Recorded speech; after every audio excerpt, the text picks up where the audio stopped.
Since you seem to be moving with Awakenings and before that Dead Poets Society into more serious roles, into roles where the public's perceptions of you are changing, whether you were going to change along with it, whether you would do, for instance, Shakespeare. I would, sir. Would that I could do him that grace and yet speak it as if I was not medicated, like sometimes people speak and pause for no reason. I would love to. I mean, I just finished working with Kenneth Branagh on Dead Again, and to work with. Just for me, it's more interesting to keep trying to do different things. Like I said, either Shakespeare. I did Godot here in New York, and did Beckett. And for those of you playing the home game, and different things to keep trying to change the perceptions, which is great. If people's perceptions are changing of me, which is good, I can finally tell you who I really am. Take off the silly mask and dance. Were you surprised after Dead Poets Society's success? Yes, at the reaction of people.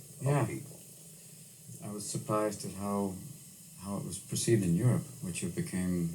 It was not just that people thought it was a good movie. I knew that, but it was like something on a philosophical level, which was kind of interesting.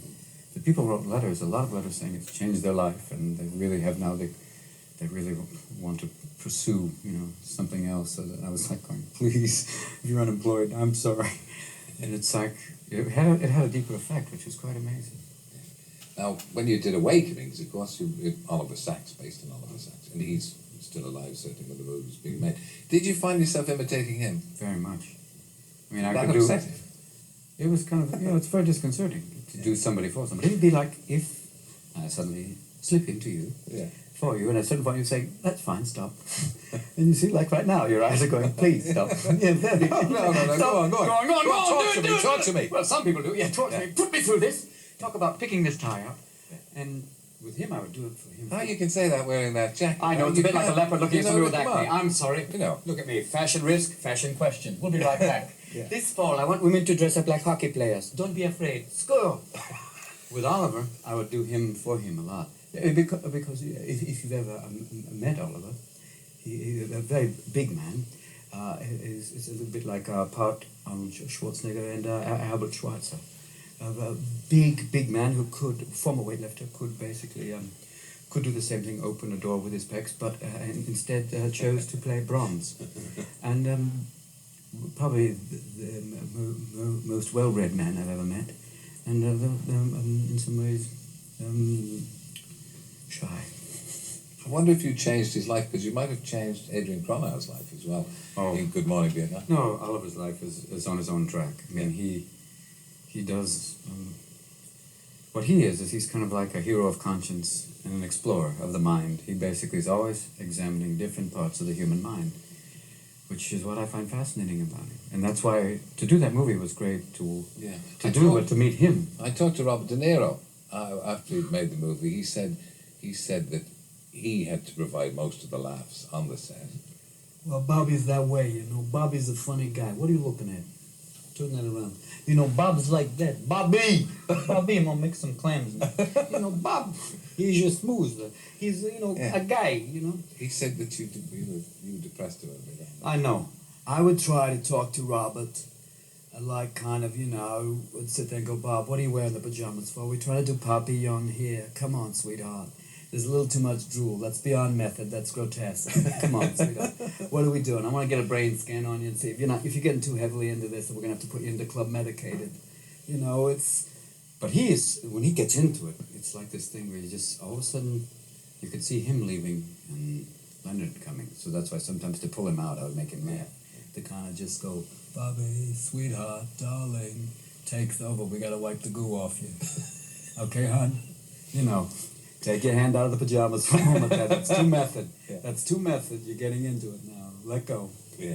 So you, in a sense, you tend to copy whoever is around at the time. Yeah, kind of like a chameleon. Yeah. And the last time you were on my show, it was Reagan. And now that Reagan's gone, there's George. Margaret Thatcher is gone. But George hasn't got anything to hang on to, has he? George has got a lot to hang on to. Here's what you got to think always.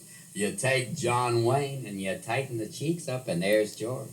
He's right there. It's John Wayne in Topsiders, a good man. Basically a cowboy with a bank account. Not afraid to say it. Not afraid to go out in a powerboat just before the war and burn up a lot of oil.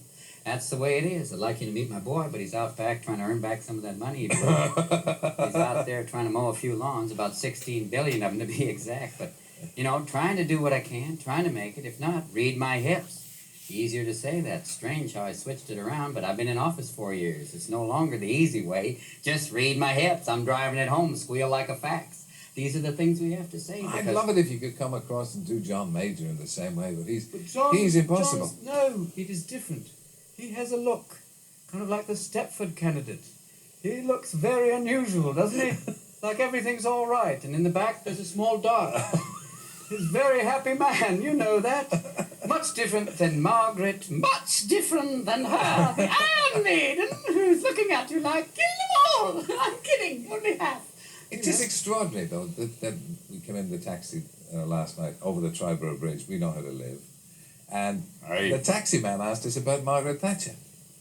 She's made an impact, you see, over here that nobody else, no other British politician since probably Winston Churchill has made. I know. She made a big impact. What's she like? She's a crazy lady, I bet. Wow, she's a wild one, huh? The Iron Woman, huh? Yeah, the Iron Lady. Yeah, put her in a room with me. She won't be so iron then. I'll be working on her with my blowtorch of joy, you know what I'm saying? You won't be able to use that in the interview, but yo, Margot! Yeah. You know, I'm telling me, put Maggie, I have a strange feeling that Ron still calls her going, it's me. I want you to know. Wait, hold on. Coming, Mommy. I'm here. What are you doing? What are you wearing? Is he out of the house? Well, I'll call back. What do I have on? Well, I got a cruise missile and it's not armed. Okay. I still think he calls every once in a while. Well, who is this? Really? Who is this? Do you get involved in politics at all? Yeah, you have to. You know, I think in America you have to. You can't just sit by. Or if not, they'll write the Constitution on an Etch-a-Sketch. Because we're having, you know, right now with the Supreme Court, they're basically, you know, it's very weird. I don't know how they find people that have no political opinions. I mean, they find guys, they must be going through, it's like bar search. They're auditioning them deep in Tennessee. Hi, only 4 short weeks ago, I was driving a truck. Now I can sit on the highest court in the land, thanks to the George Bush Supreme Court Justice Home Study Program. That's right, I have no legal opinions. But now, I can rewrite the Constitution. Sound exciting? If you can draw a picture of this rabbit, you too can sit on the Supreme Court.